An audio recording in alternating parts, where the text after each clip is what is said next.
Boa noite, pessoal. São 21 horas. Hoje estamos começando o terceiro dia de lives da Scuba Divas Week, um evento que a gente criou para que mulheres maravilhosas que têm um trabalho em prol do mergulho, da saúde, da preservação ambiental, pudessem falar. Então, hoje nós temos duas convidadas, são duas amigas queridas, doutora Viviane Marques, médica otorrinolaringologista. Boa noite a todos, se eu esqueci, perdão. Ela vai falar sobre saúde, sobre o barotrauma, a área que ela domina, e a Sandra depois vai falar sobre a saúde mental, são estratégias para a saúde mental no momento de quarentena, tá? Então, eu vou apresentar primeiro a Viviane, ela vai falar, depois eu apresento a Sandra, ela também vai discursar. Quando ela finalizar, nós temos aí um tempo de 50 minutos, das duas apresentações, os últimos 10 minutos a gente vai deixar para tirar as dúvidas de vocês. Então, quem vai querendo saber alguma coisa, pode escrever ali no chat ou bate-papo, chat para quem tem inglês, bate-papo para quem está com versão em português. E também o pessoal que vai perguntando por Facebook, pode fazer as perguntas, a Majô está anotando aqui, e a gente vai perguntar para elas no final, ok? Então, vamos lá, doutora Viviane Marques. Como é que eu vou apresentar? Uma grande amiga de muitos anos de viagem. Ela é muito sucinta, muito direta. Ela falou, não quero uma descrição muito longa. Então, vai lá. Ela é mergulhadora desde 2005, fez o Avançadox, e o curso de Medicina Hiperbárica da DAN em 2011. Então, passo a palavra para você, minha grande amiga Viviane Marques. Boa noite. Eu agradeço o convite de vocês, de lembrar, assim, da amizade que a gente tem e da Noeli pedir para eu falar, porque por pequenas dicas, que eu nem considero muitas dicas, né? Eu acho meio que era para a gente estar conseguindo mergulhar sempre. Medicina, ainda mais na área de mergulho, a gente tem muita coisa para falar, muito tema.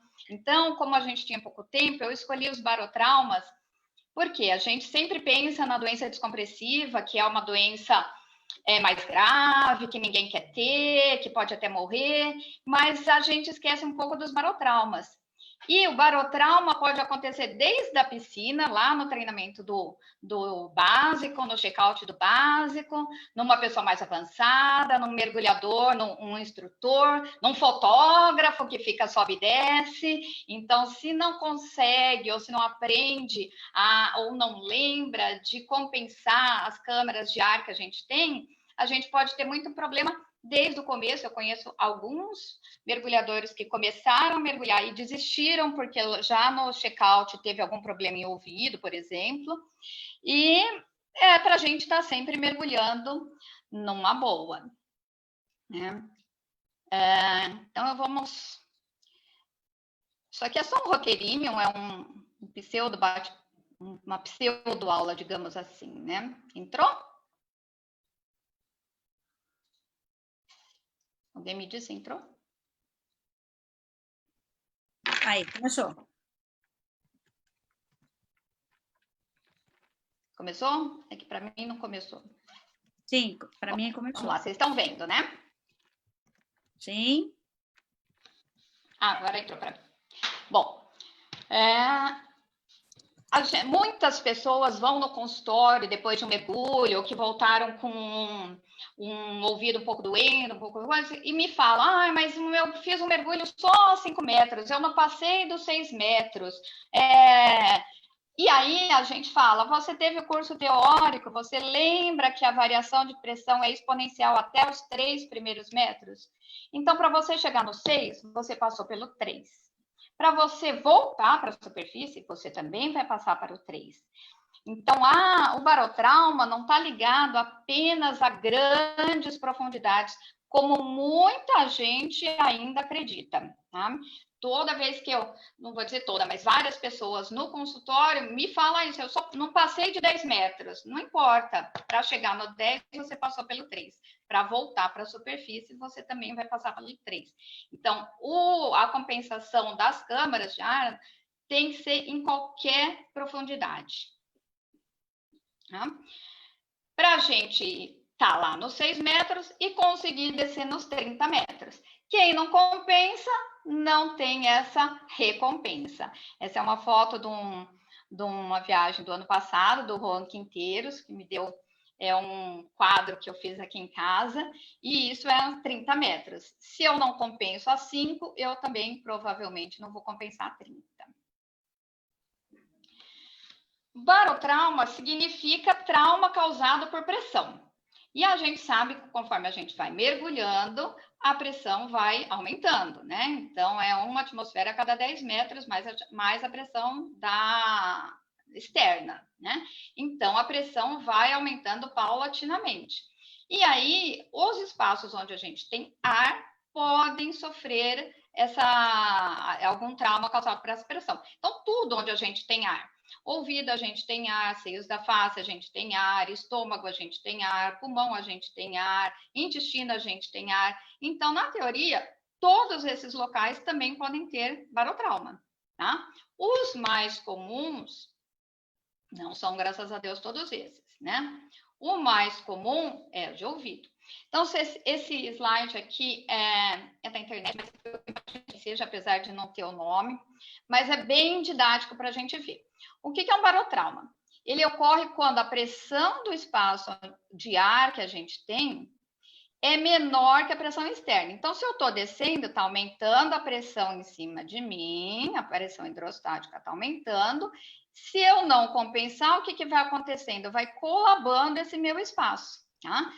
Então, isso acontece em orelha, em seios da face, em roupa, em dente, e pode acontecer em estômago, em pulmão, em intestino também. Se eu faço a equalização, o que é a equalização? É deixar a pressão que estava aqui dentro igual a que está aqui fora. Está aumentando, eu vou pondo pressão lá para elas ficarem iguais, ficar menor. Tá? Em alguns casos, a gente pode ter o contrário. Eu deixei a pressão aqui, conforme eu vou subindo, vai diminuindo a pressão da hidrostática em cima de mim, e a pressão do meu espaço aéreo fica grande e eu vou ter dor na subida. Isso é o que a gente chama barotrauma reverso, que é porque eu não consegui compensar a subida. Então, é aquilo que eu falo, a gente entrou na água, a gente tem que compensar. Ficou tempo na água, a gente tem que compensar. A gente está subindo, a gente tem que compensar. Porque senão a gente ou tem problema na descida, ou tem problema enquanto está lá embaixo, ou tem problema na subida. 65% dos barotraumas são de orelha, né? E até na aviação, eu atendo bastante piloto e comissário, eles têm muito também problemas de barotrauma em orelha por conta da variação de pressão, principalmente no pouso. Tá? Os outros mais comuns, seios da face, de máscara, que não é uma cavidade, não é um espaço aéreo nosso, mas é um espaço aéreo que a gente artificial, mas que está presente em todo o mergulho. Então, acompanha aqui, isso é um desenhinho, uma fotozinho de ouvido, eu tive que ampliar na tela grande, então os dizeres aqui estão meio desfocados, mas eles não têm muita importância para a gente. A orelha externa é o pavilhão que você vê lá de fora, onde você põe o brinco aqui, os piercing aqui. Tá? O conduto auditivo é esse espaço aqui, onde a gente vai produzir, onde a água vai entrar. O cor de rosinha é a membrana timpânica. Tá? Aqui está o martelo, a bigorna e o estribo, tá? Que formam a caixa timpânica. Em cima, a gente tem, parece um favinho de mel, que é o osso da mastoide, em cima e embaixo. Por isso que, às vezes, a gente tem uma dorzinha atrás da orelha, no osso, tá? Porque aqui são células da mastoide que também tem ar. E da onde vem esse ar? Do nariz, da respiração. O ar, ele vai entrar pela tuba auditiva, que é esse canal amplo, por isso que eu escolhi essa foto, porque dá para ver bem o conduto aditivo. E aonde é que esse conduto está indo? Lá. Vocês estão me ouvindo, gente? Tá travando um pouco para mim. Tá meio metalizado, às vezes. Esse melhora, vou ficar mais longe. Aí você me avisa. Então, o conduto auditivo, ele desemboca lá no fundo do nariz. Por isso que se você estiver aí e engolir agora, você vai perceber um barulhinho no ouvido. Porque o ar passou lá atrás entre o seu nariz e a sua garganta e ele faz uma pressão no ouvido, tá? Então, a gente respira, o ar entra aqui pela tuba auditiva.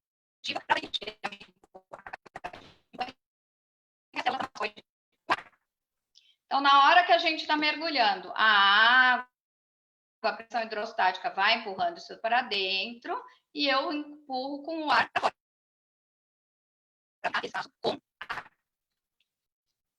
Gente, vocês me avisam se tiver outra Eu não entendi nada, não sei se é a minha internet que está ruim.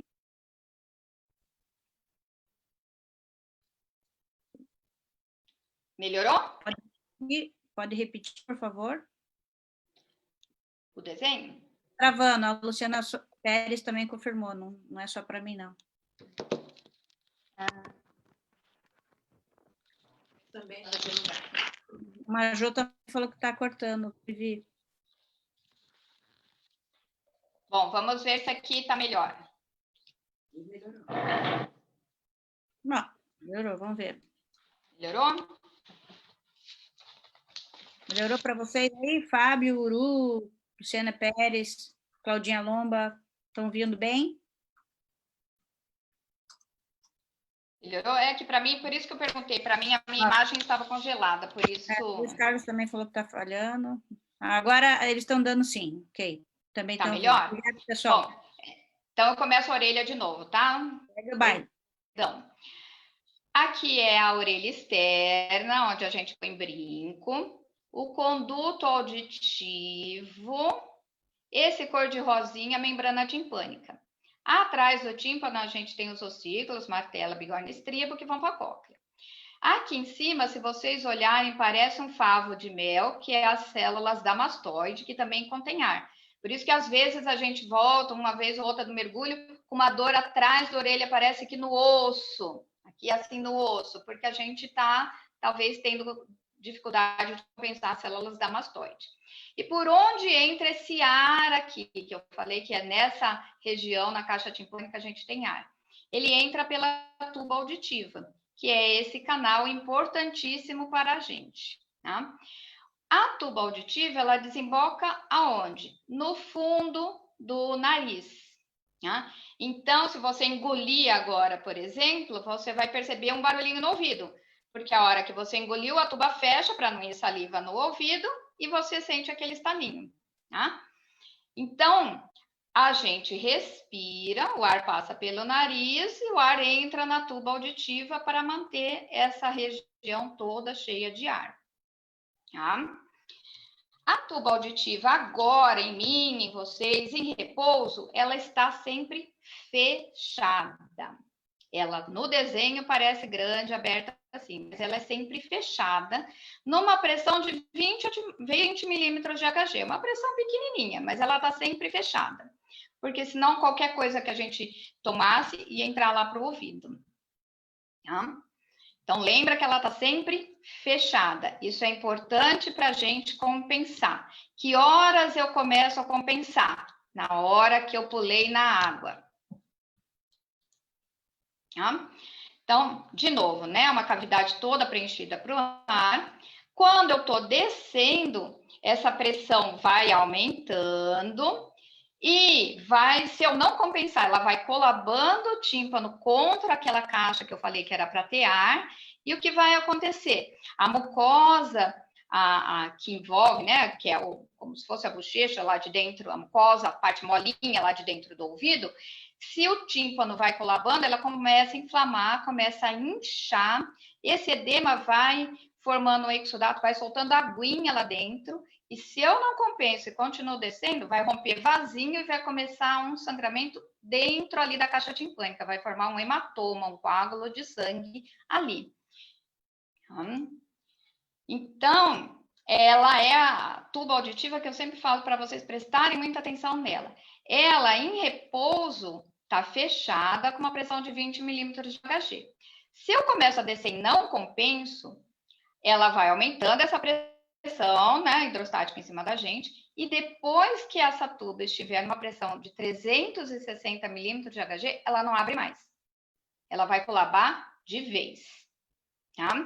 Então, aí o que acontece? Se ela fecha, se você insiste, ela vai romper esses vasos, vai formar um hemotímpano. E mais ainda, pode até romper o tímpano. Aí o mergulhador volta para o barco e fala, eu estou com água no ouvido. Não, ele não está com água no ouvido. A água que você toma banho, que você vai na piscina, você faz isso aqui, ela sai. Essa sensação de água no ouvido que persiste, isso é um barotrauma, que pode ser leve, moderado ou o máximo do barotrauma que a gente tem, que é a ruptura do tímpano.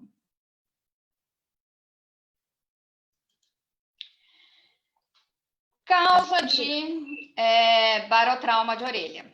Sempre nariz entupido ou nariz com secreção. Se eu estou resfriada, a mucosa do nariz está inflamada. Aonde eu falei que desemboca a tuba auditiva? No fundo do nariz. Portanto, a tuba auditiva ou a abertura da tuba auditiva também vai estar inflamada num processo viral, num resfriado. E se eu tiver muita secreção no nariz, seja ela de rinite, de sinusite, de gripe, de resfriado, a hora que eu for compensar, essa secreção também pode subir pela tuba auditiva. E aí eu vou encher o meu ouvido de secreção. Também vai ser difícil compensar o ouvido. Tá? Outra causa de barotrauma, falta de treino, inabilidade do mergulhador. Então, eu sempre pergunto, no seu curso ensinaram que tipo de compensação? Valsalva, só essa. Então, aqui é uma dica. Treinem várias modalidades de compensação, porque cada um vai ter a sua melhor. Do ponto de vista de otorrino, a valsalva é a pior de todas. Tá? Mas eu só sei fazer essa. Você já tentou alguma outra? Então, tente, porque você vai se surpreender. Tem outras que às vezes são muito mais fáceis do que a própria valsalva. Eu tô descendo, meu ouvido tá meio tampado, mais um pouquinho. Vou subir um pouquinho. Vai subir, vai descer, ficar que nem ping-pong? Não adianta. Sobe 1 metro, compensa de novo lá em cima, 1 metro acima, para depois começar a descer de novo. Muitas vezes eu vejo a pessoa sobe um pouquinho, desce um pouquinho, sobe um pouquinho, ela não tem tempo de compensar num nível mais, numa profundidade menor, para depois começar a descer de novo. Pior de tudo é insistir em descer sentindo dor ou tampado. Não está conseguindo, mas foi todo mundo. Não vá você. Avisa o seu duplo, avisa o guia, avisa o dive master, avisa quem você quiser que você não está conseguindo ir. Porque se você insistir, você vai ter um barotrauma e vai perder o resto do mergulho ou o resto da viagem. Ou vai ter uma ruptura de membrana timpânica que vai ficar pelo menos uns 6 meses sem mergulhar, se tudo correr muito bem. E o descongestionante nasal, o famoso, eu tô meio resfriadinho, mas eu não quero perder esse mergulho, porque eu paguei $6.000 para essa viagem, vou pingar um Afrin. Realmente, você vai pingar um Afrin, vai desentupir, vai descer numa boa. O Afrin, o Sorino, o Neosoro, qualquer um desses vasos constritores, tem um efeito por volta de 30 minutos.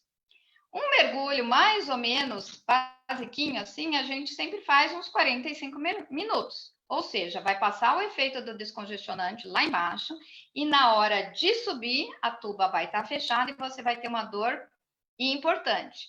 E aí não adianta você descer e tentar subir de novo, porque o seu ar vai acabar, o seu mergulho vai acabar e você vai ter que subir sentindo dor.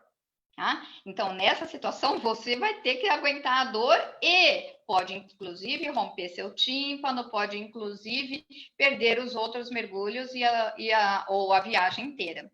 Tá? Então, a gente não recomenda de forma alguma descongestionante nasal, porque esse a gente não tem aquilo, desce um pouquinho, sobe um pouquinho, desce um pouquinho, porque ela vai fechar de uma vez a hora que passar o efeito do remédio.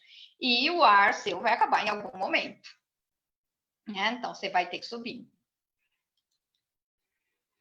Prevenção, né? Você vê que a maior parte a gente está falando de orelha, porque sempre é o mais comum mesmo, né? Então, nunca mergulhar. Perdeu a viagem? Perdeu a viagem. Antes perder a viagem do que perder a saúde, tá?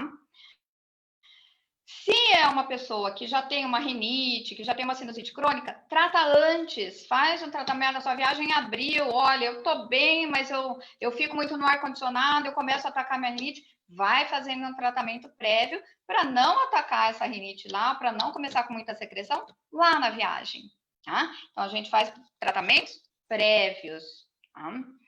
Compensar o ouvido, isso é a minha dica mais importante, é na superfície. Eu pulei na água, é ali que eu começo a compensar. Por isso que eu falo que a valsalva não é sempre a melhor. Ali você pode começar a deglutir, a fazer frenzy, a movimentar a mandíbula, mas ali você já tem que começar a compensar. Tá?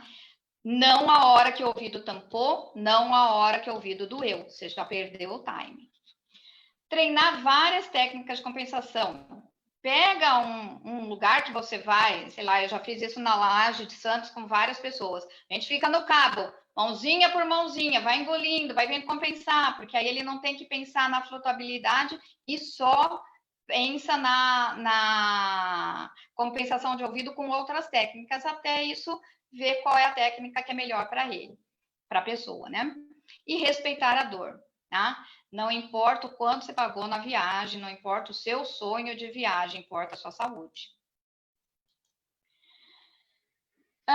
Seios da face é o segundo caso, a segunda maior frequência de barotrauma, né?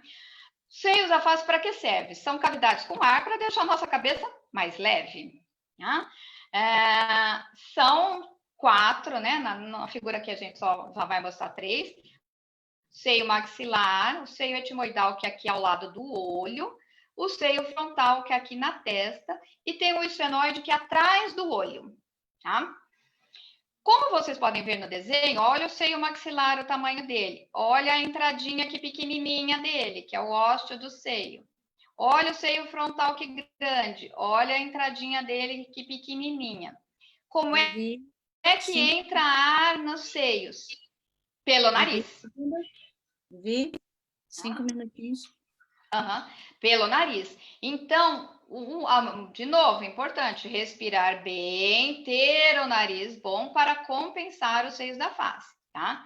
Senão, você vai descendo, resfriado, com secreção, vai obstruir aquele pequenininho ósseo que manda o ar lá para dentro do seio. Aí vai acontecer a mesma coisa que no ouvido. A mucosa do seio vai ficar inchada, vai romper vasinho, vai sangrar. E embaixo da água você vai ter uma dor forte aqui, uma dor no olho forte. E aí, na hora que subir, vai diminuindo a pressão e aquele sangue que aconteceu ali no seio vai tudo para o nariz. Então, a pessoa chega no barco com a máscara cheia de sangue. Foi o nariz que sangrou? Não, foi os seios da face, tá? Barotrauma de máscara é o terceiro que eu mais vejo, tá? Também a máscara, entre a máscara e o olho, a gente acaba fazendo existindo ar, né? Então, é uma cavidade artificial, mas também é com ar. E a gente não equalizar, a principal causa é não equalizar a máscara ou a máscara muito apertada. Aí vai comprimir a máscara no rosto, também vai inchar, vai romper capilares e você volta para o barco com o rosto todo roxo. Prevenção disso, comprar uma máscara adequada para o seu rosto, em primeiro lugar, tá? Do mesmo jeito que a gente tem rosto pequeno, médio, grande, a gente tem máscara pequena, média, grande, então tem que estar testando, ver uma que se adapte bem ao seu rosto. Treinamento do mergulhador. Para os barotraumas de máscara que eu já vi, foram todas pessoas que apertaram muito a máscara de medo de entrar água na máscara. Como assim medo de entrar água na máscara? Você não treinou na piscina desalagar a máscara? Você não treinou na piscina ficar sem máscara? Então precisa treinar, porque isso acontece na prática. Eu tive uma vez em Moçambique. Moçambique são mergulhos profundos, quadradinho, a maioria em 30 metros, que a gente faz rolamento do barco. Na hora que eu rolei, o cara que estava do meu lado bateu a nadadeira no meu rosto. E a minha nadadeira enroscou a minha máscara enroscou na nadadeira dele. Ou seja, eu desci sem máscara, olhando a minha máscara enroscada na nadadeira dele. E se caísse dali, eu estava perdida, porque não tinha mais máscara, não ia achar nunca. Né? Então a gente foi até 30 metros, eu fui até 30 metros sem máscara. Dá para mergulhar sem máscara? Dá. Tá? Então, se eu tiver medo que entre na máscara, eu preciso voltar lá no treinamento da piscina para perder esse medo. Tá? Então, apertar muito a tira da máscara é a principal causa de barotrauma de máscara. Tá? E é fácil a gente compensar a máscara. É só tá descendo, percebeu que ela apertou um pouquinho? Põe um pouquinho, solta um pouquinho de ar dentro da máscara que você já compensa. Senão você vai sair da água desse jeito, olha o tamanho do olho dele, inchado, vermelho. No dia seguinte vai estar um roxão, que a gente chama de olho de guaxinim, vai estar totalmente roxo. Tá? Parece que levou um murro. Os outros barotraumas que não são tão frequentes, mas principalmente o barotrauma dental dói para burro, já passei por isso. Então a gente sempre aconselha de 6 em 6 meses, ou perto de uma viagem mais longa, mais cara, vai dar uma visitadinha no dentista, ver se não tem uma um pouquinho de ar que entra numa restauração que não dá sintoma nenhuma aqui na gente, a hora que a gente está descendo, esse ar comprime, dói um pouco mais, dói na hora que sobe, porque esse ar é rígido, a restauração é rígida, e isso vai doer para burro. Do mesmo jeito, você vai ter que sair da água. Barotrauma de roupa é mais comum com quem usa roupa seca e não coloca ar na hora da subida, né? Então ela colapsa e às vezes machuca. Ou se você não pega uma roupa emprestada que fica um vácuozinho e aí vai formar um hematoma sem muitas consequências. Tá? Os outros barotraumas são bem mais raros, aí a gente não ia ter tempo hábil para estar falando. Então, uma linha que eu queria dar. Aí vocês mandem perguntas que a gente fala em seguida. Tem umas perguntas já aqui para você, Vivi, eu já anotei aqui, eu vou fazer para você no final, pode ser? Que agora pode ser, claro. Vou dar a apresentação da Sandra. Valeu, Vivi, muito obrigada. Obrigada a você. A sua aula, você deu uma aula para nós, muita coisa que eu não sabia. Eu também tenho algumas perguntas para te fazer no final. Estou ansiosa para que você me responda, mas vamos escutar primeiro a Sandra, tá? Valeu, Vivi, muito, muito obrigada mesmo. Bom, vamos lá, dona doutora PhD, nossa querida amiga Sandra Cristine, minha amiga cubana, a Vivi, minha amiga moçambicana, né?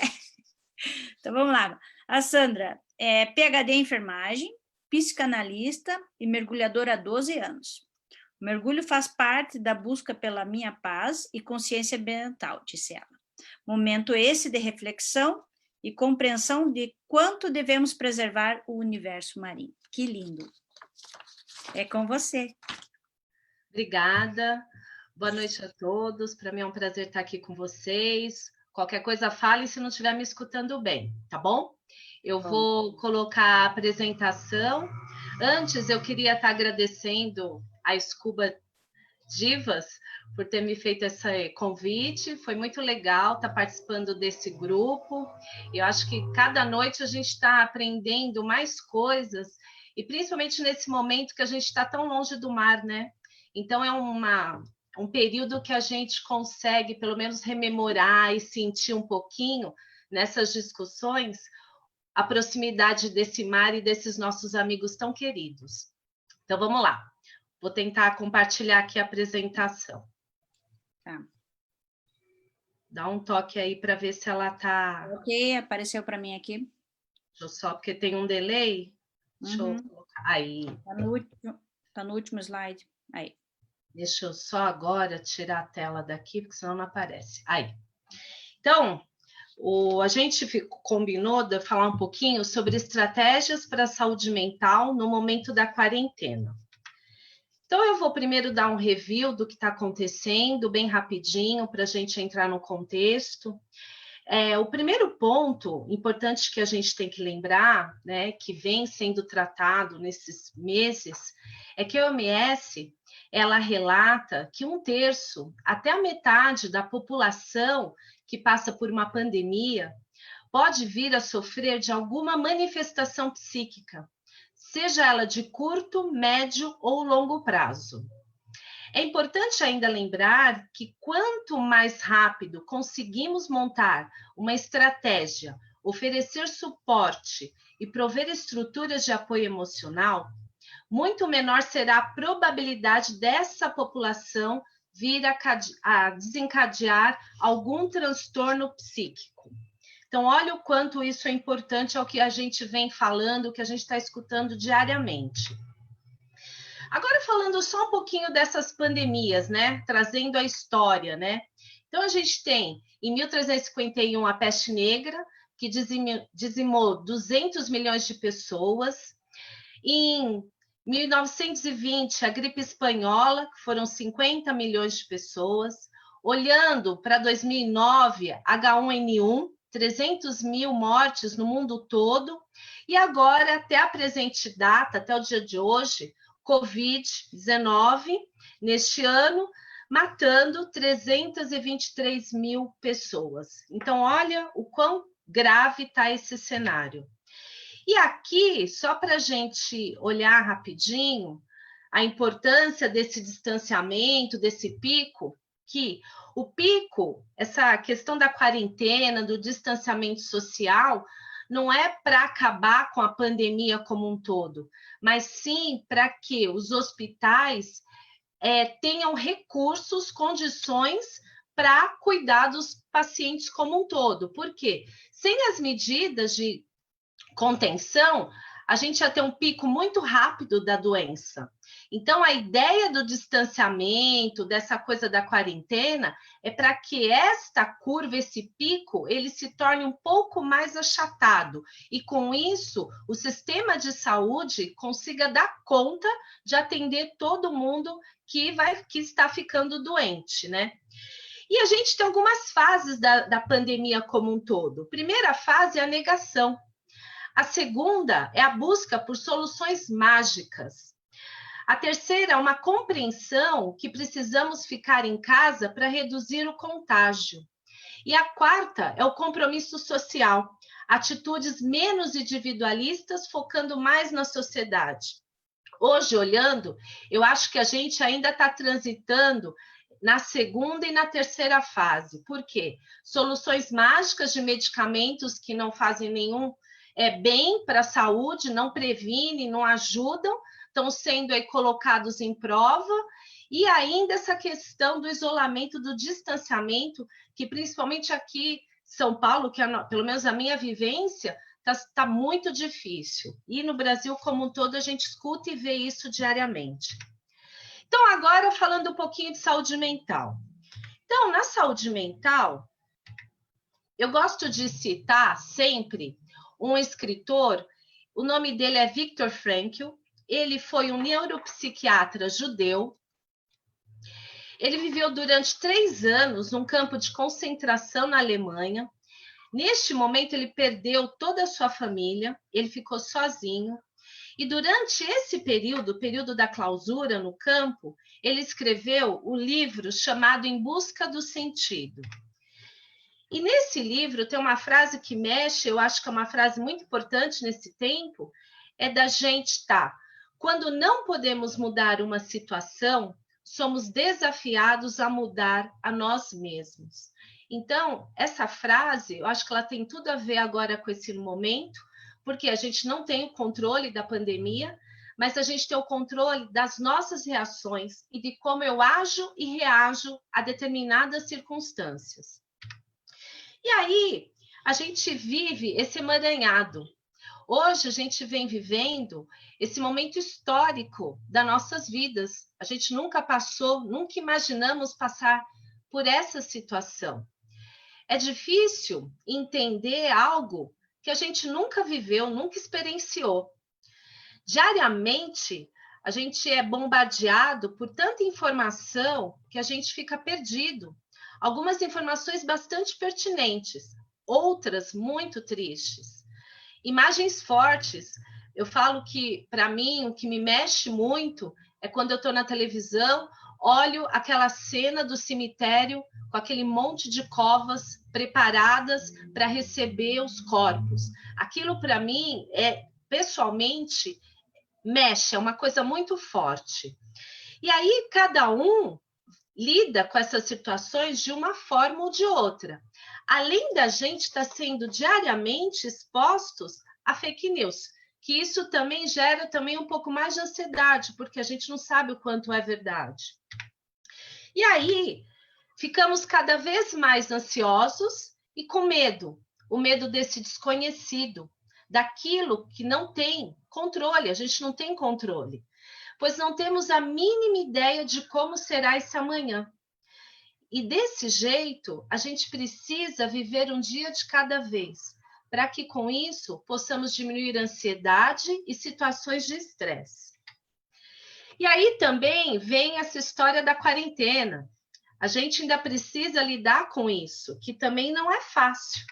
E lidando com isso, essa quarentena, em muitas pessoas, ela também provoca angústia e estresse, por conta do distanciamento da família, que nada mais é do que a nossa base da ancoragem na nossa rede socioafetiva, a mudança que a gente vem passando da rotina diária e a quebra de vários paradigmas, trabalhar em casa, as crianças estudarem em casa, isso são quebras de paradigmas que a gente não estava acostumado. A perda do referencial da nossa rotina diária, o dia a dia de como fazer, né? Os abalos na questão financeira, não só hoje a questão da perda de empregos, mas também a diminuição de salários. Muitas entidades não estão demitindo os colaboradores, mas estão cortando os seus salários.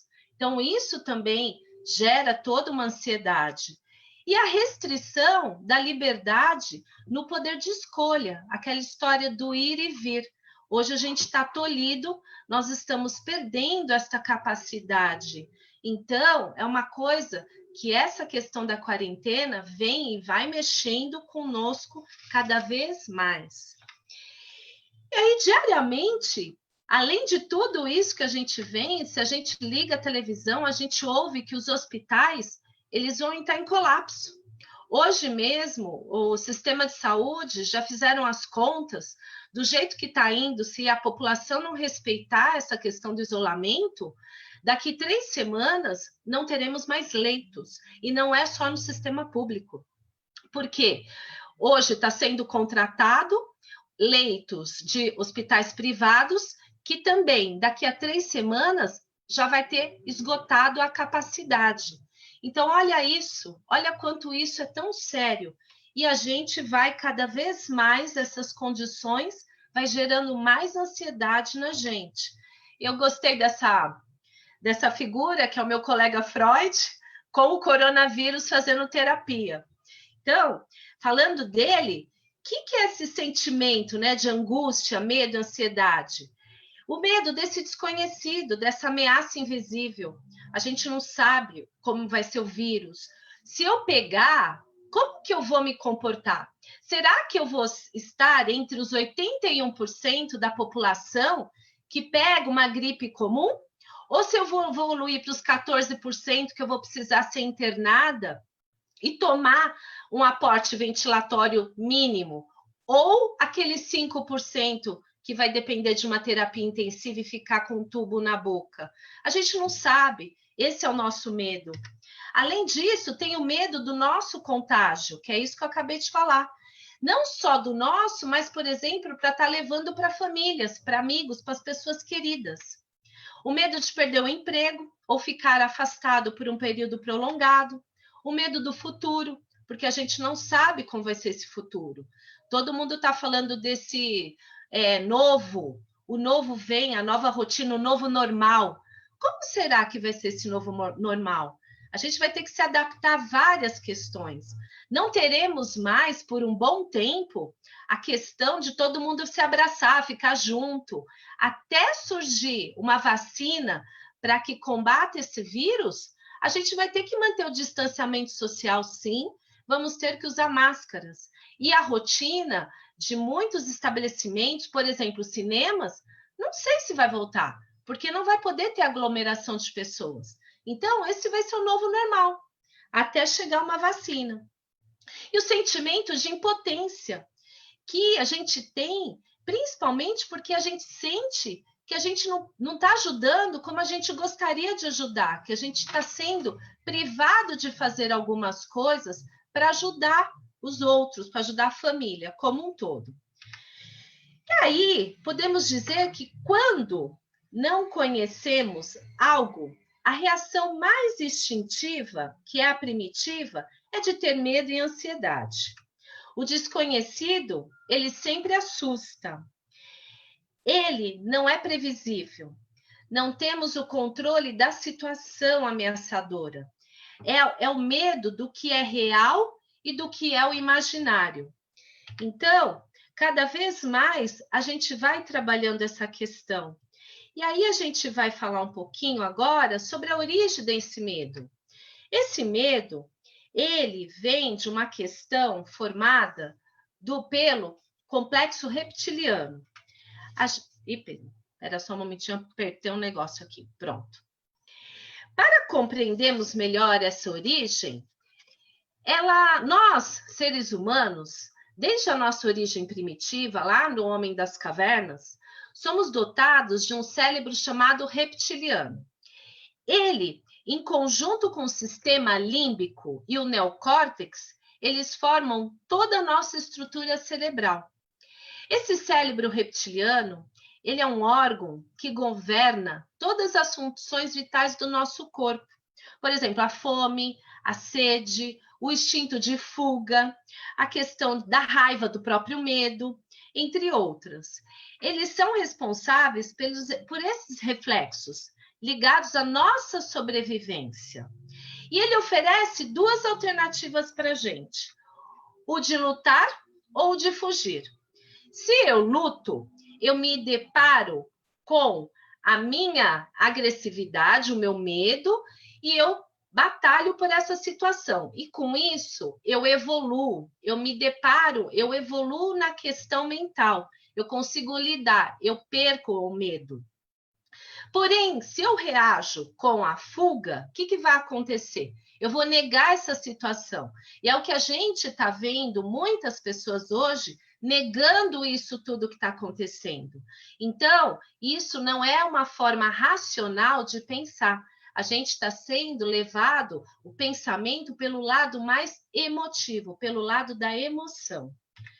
Então, esse medo que enfrentamos atualmente, ele está enraizado na insegurança de não conseguirmos fazer essas coisas darem certo, como, por exemplo, não ficarmos doentes ou não contaminarmos os outros. E aí, certo nível do medo, ele nos estimula a ir para frente e termos uma reação. Porém, o problema é que não podemos deixar esse medo nos paralisar. Ele precisa sempre ser numa medida certa. O Freud falava isso, que é muito normal ter um medo, mas ele tem que ser numa quantia equilibrada. Porque se você tiver o medo em exagero, ele vai congelar e a gente não vai ter nenhuma reação.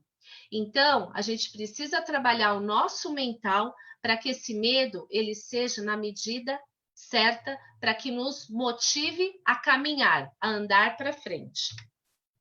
Ainda é importante, a ansiedade e o medo são sintomas normais nessa situação anormal que estamos vivendo.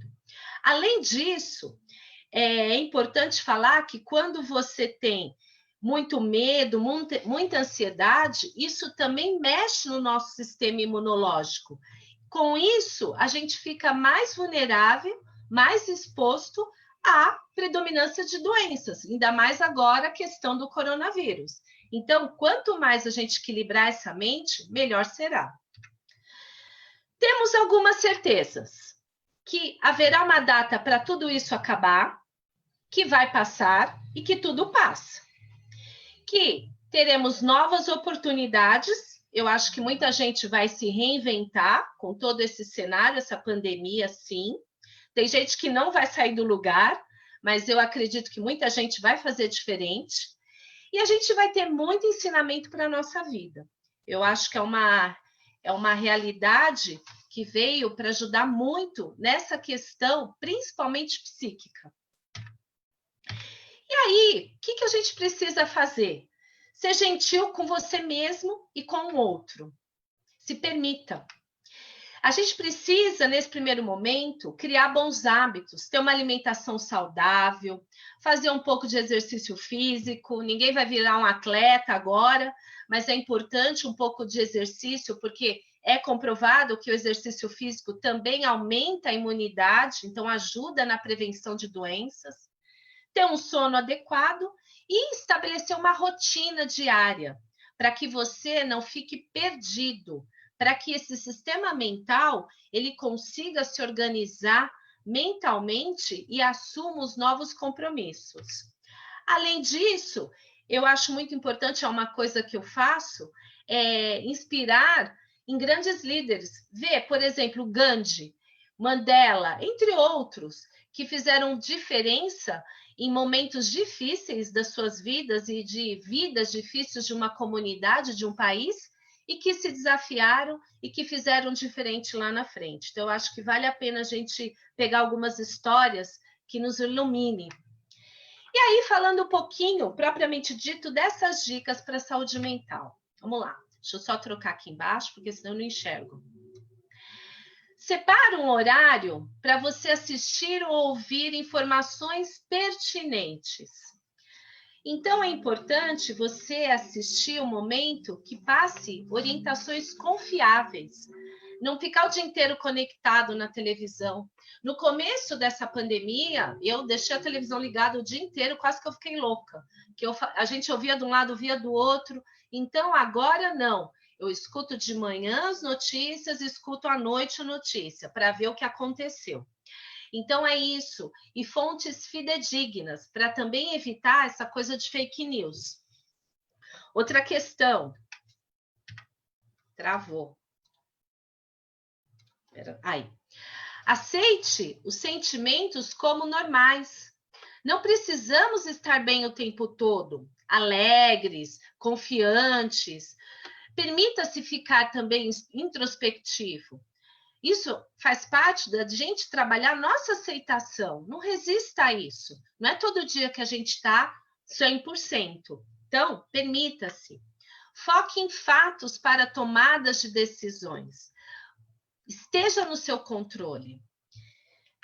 Limite o seu contato com pessoas tóxicas. Não fuja das pessoas que são fofoqueiras, aquelas pessoas alarmistas, pessimistas, mentirosas. Elas só irão deixar você mais ansioso e, fora isso, vai esgotar mais a sua energia, porque essas pessoas têm o poder de sugar a nossa energia. Ofereça ajuda para quem não está bem. Se você estiver um pouco melhor, ofereça ajuda. Ajude as pessoas, isso vai trazer uma sensação boa para você. Vai retornar uma energia boa. Pratique a gratidão. A gente faz isso muito pouco. Faz uma lista de tudo legal que você tem, que você conquistou na sua vida e agradeça. Isso é bom, faz parte e traz também, retorna uma energia boa, uma mentalização gostosa. Pratique meditação. O que é a meditação? Não é ficar lá 5 minutos olhando para o céu, não é isso. É pensar, é ir para um canto seu que você goste, ficar 1 minuto, 2 minutos, conectado com você mesmo, com a sua respiração, você fazendo um exercício diário, ouvindo uma música. Desculpa. Ouvindo uma música gostosa, uma música que te deixa bem. Então, faz isso durante o dia, uma vez por dia. Isso acalma a mente. Aumente a sua espiritualidade. Nesse momento que você está praticando essa meditação, você pode também estar aumentando essa espiritualidade. Cada um tem as suas crenças, os seus valores, e isso é se conectar com a natureza, com Deus, com uma entidade maior, com o mundo energético. Cada um vai fazer aquilo que achar pertinente, mas faça, isso é importante. Ocupar o seu tempo de forma positiva. Busque coisas legais para fazer. Se gosta de série, vai lá, faz maratona de série, é legal. Eu faço várias. Estou concorrendo com os meus sobrinhos, fazendo maratona de séries. Isso é legal, faz bem, coisa positiva para você. Se dê presentes nesse momento. Olha e fala assim, poxa, hoje eu quero fazer tal coisa para mim. Faça isso por você. A gente merece, a gente precisa disso. E evite utilizar estratégias de enfrentamento que muita gente usa. Mas essas estratégias, elas não ajudam. Podem até piorar, principalmente o uso de álcool, tabaco e outras drogas. Sempre com moderação. Lembra, o Freud já falou, faça com equilíbrio. A gente pode sim tomar, mas com equilíbrio e moderação. Porque no decorrer do tempo, no exagero, elas podem se tornar maléficas para o nosso organismo, tanto para o físico como para o mental. Use as redes sociais a favor para conversar com amigos e familiares, não só para olhar notícias ruins, mas use esse momento para fazer chats de conversa com os amigos e familiares. Isso é positivo. Buscar um suporte mental, se caso você estiver precisando, não consegue lidar sozinho. Hoje tem vários profissionais atendendo via remoto, e isso é legal, sinta-se à vontade, vai buscar uma ajuda de alguém para conversar um pouco. Mantenha o foco no presente, ou seja, na forma como está agindo, independente do que irá acontecer depois. Pensa agora, não fica pensando amanhã. Não vamos sofrer por antecipação, vamos pensar no hoje e trabalhando as coisas por eliminação. Hoje é hoje, amanhã a gente não sabe, então não vamos sofrer. Pensar no amanhã gera muita ansiedade e leva a muito estresse. Desenvolva autoconfiança, eu acho que não precisa nem falar. Enfrentar o medo, é isso que a gente vem falando o tempo todo, da gente se enfrentar esse medo. Dê um passo importante para superar esse desconhecido. Coloque o foco, determinação. Toma uma atitude. Haja. Permita-se. Não exija demais de si mesmo. Não se cobre estar bem. Já falamos disso. Desafie-se a fazer coisas novas. Estude o que irá fazer após. Reinvente-se. Construa possibilidades.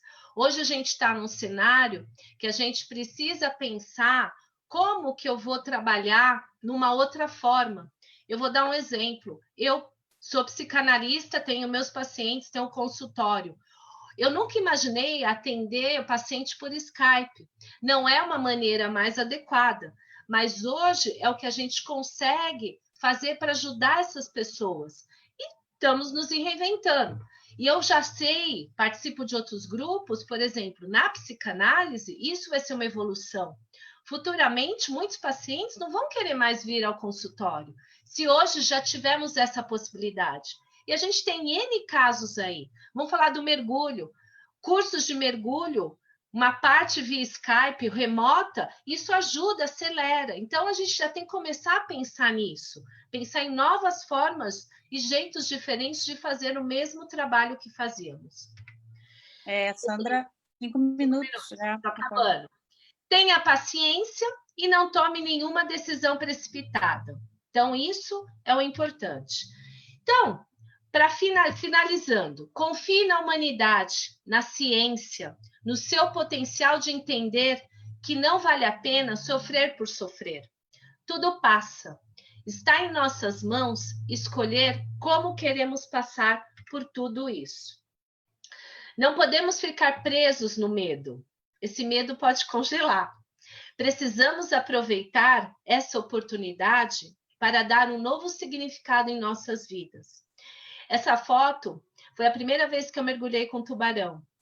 O medo foi muito grande no começo, porque todo mundo faz terror. Mas é um medo que é uma delícia a gente enfrentar ele. Então, isso que é, a gente precisa superar esses desafios e ver o quanto de beleza a gente tem pós esse medo. O quanto tem de construção a ser realizada depois que eu enfrento esse medo. E voltando no Victor, ele nunca pediu lá no campo de concentração, ele nunca pediu pela morte. Mas você sabe por quê? Porque ele tinha um propósito, ele sonhava. Ele tinha um propósito de vida, apesar de ter perdido todos os seus familiares. Então, nesse momento, o que a gente precisa questionar para além deste medo que a gente está sentindo? A gente precisa olhar e perguntar quais são os nossos sonhos?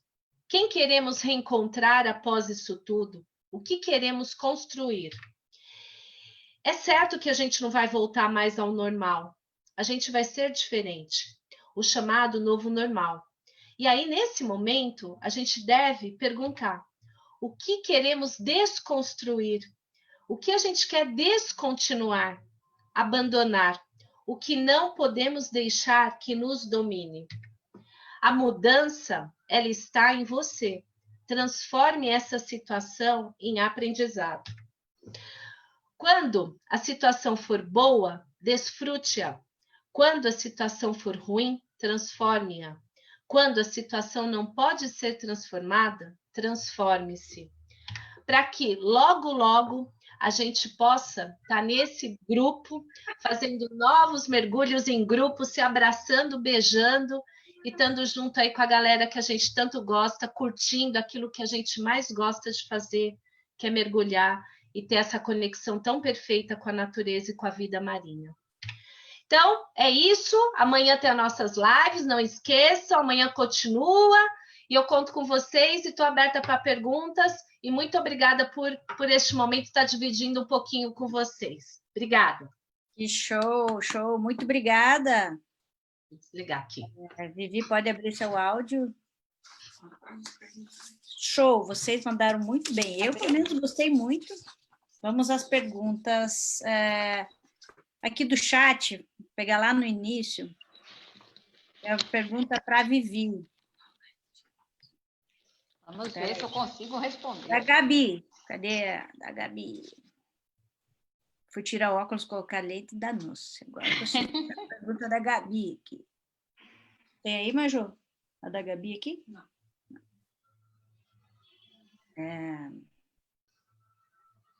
Caramba. Depois eu acho. Não, essa aqui da Paulette. Para Vivi? Ah, é. Vivi. Oi. Perguntinha da Paulette para você. O remédio para enjoos, qualquer um que seja, interfere na equalização? Em geral, não interfere, nenhum deles tem efeito ou vasoconstritor ou vasodilatador que possa atrapalhar a compensação. O que eles dão é uns mais sono, menos sono, mas em termos de compensação, nenhum deles atua em mucosa de via aérea superior. Tá. A Majô fez uma pergunta. O zumbido é sinal de lesão no ouvido? Pode ser que sim, pode ser que não, né? Zumbido tem várias causas. Então, se você teve um barotrauma, veio com o ouvido tampado, com a audição um pouquinho baixa e depois desenvolveu um zumbido, ele pode ser um barotrauma já de ouvido interno ou um barotrauma por uma lesão maior na membrana, mas nem sempre. Aí eu tenho que ver um monte de causas juntos. Só o mergulho não é comum dar zumbido só pelo mergulho. Você tem que ter mais coisas junto. Tá bom. Obrigada. Aí eu achei a pergunta da Gabi aqui. Fiz meu primeiro mergulho profundo e por uma semana mergulhando senti muita dor de cabeça, pontada forte na fronte. O que pode ser? Eu não entendi se ela mergulhou durante uma semana ou ela mergulhou no dia e ficou uma semana com dor. É que ela fez deixa eu ver se eu entendi. Ela fez o primeiro mergulho profundo e ela ficou mergulhando por uma semana e sentiu muita dor de cabeça. Uma pontada aqui, acho que no front aqui. O que pode ser? A respiração errada, algum problema no ouvido? Acho que é isso que ela quer saber.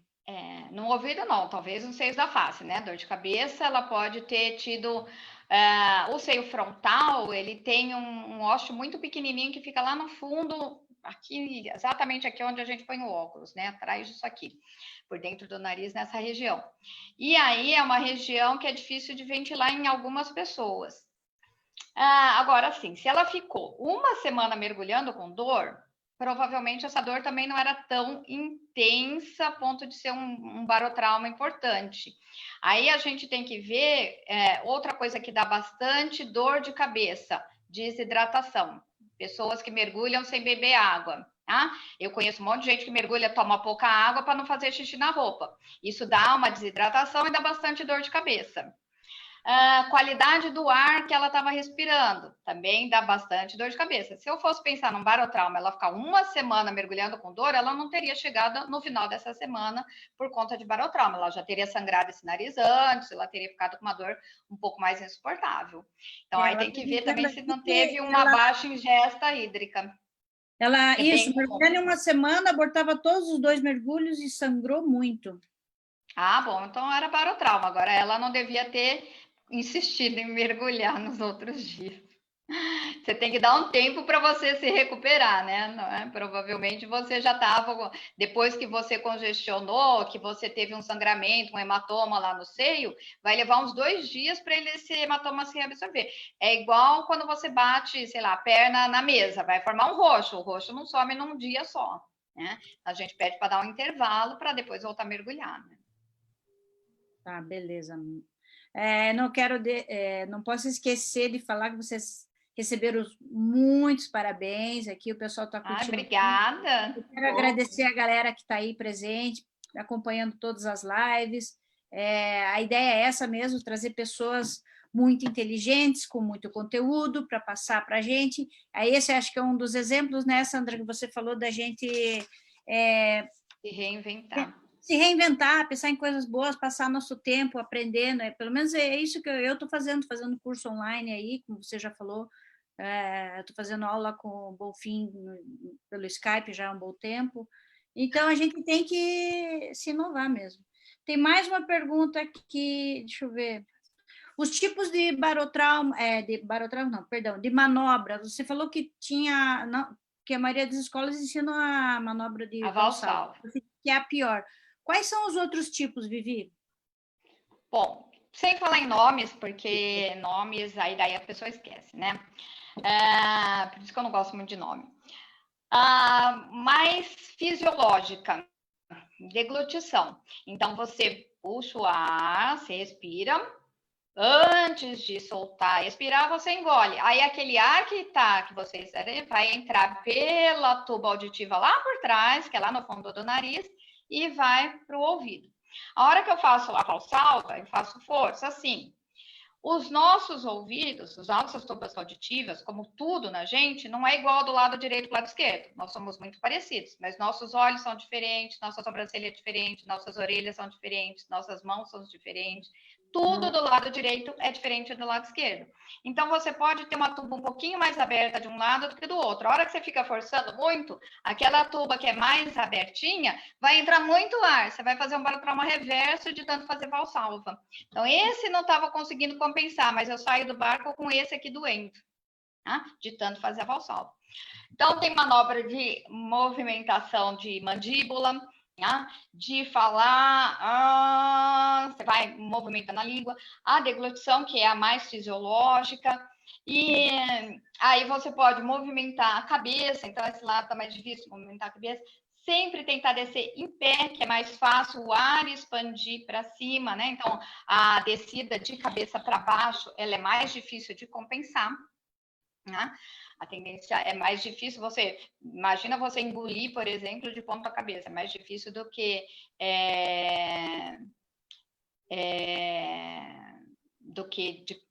em pé, né? Então a gente sempre sugere descer ou em pé ou deitadinha, né? Mas nunca de cabeça para baixo. De cabeça para baixo é o jeito mais difícil de compensar. O Fred Del Nero está falando aqui. Gostaria de sugerir meu livro Anatomia e Fisiologia aplicada ao mergulho. Tem muitas respostas importantes. Legal, obrigada, Fred. Obrigada a todos aí que fizeram as perguntas para a Vivi. Então, agora as perguntas para a Sandra. Como a psicologia pode ajudar na ansiedade e na privação do mergulho? Na privação do mergulho está complicado, né? Porque assim, hoje, infelizmente, por conta dessa questão do isolamento, a gente não tem o que fazer, né? O que a gente precisa é, nesse momento, que eu sugiro, é assistir vídeos, assistir filmes, coisas que têm mais relação com o mergulho, para que a gente consiga, pelo menos por um momento, se projetar para aquele ambiente e tentar diminuir um pouco mais essa ansiedade.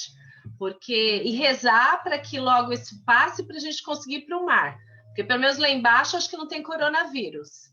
Não, acho que não, né? Não, por enquanto não.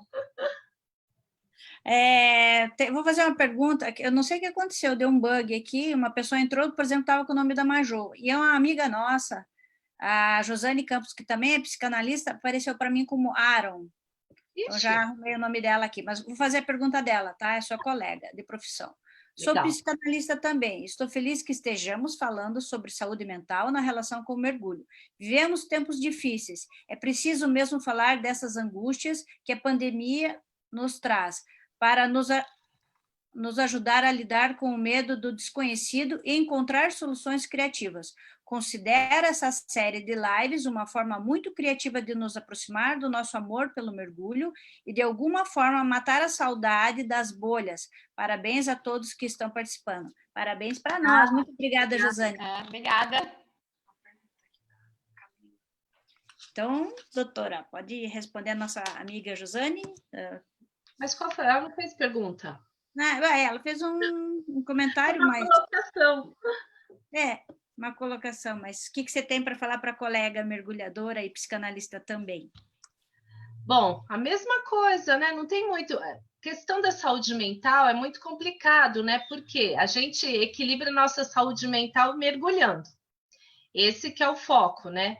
E agora, nesse momento, a gente não tem o que fazer. E é isso, a gente tentar ficar essa semana de lives, tá observando, tá vendo outras, tem N mil lives por aí, referente a mergulho, a histórias. Então, a gente pode ficar ouvindo para tentar trazer um pouco mais esse equilíbrio para a gente, porque até isso tudo passar mesmo, porque não tem mais o que fazer. A Maju fez uma pergunta aqui, como controlar o medo?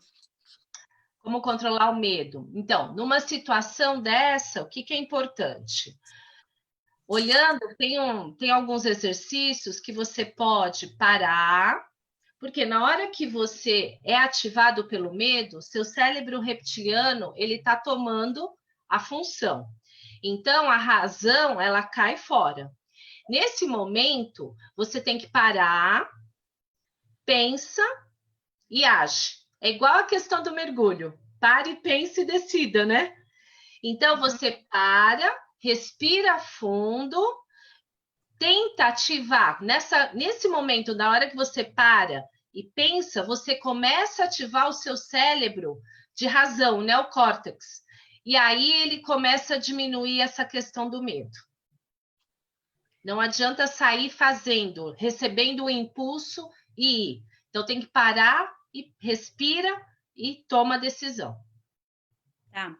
Tem uma pergunta da nossa amiga Camila, acho que é a Camila Grilo, né?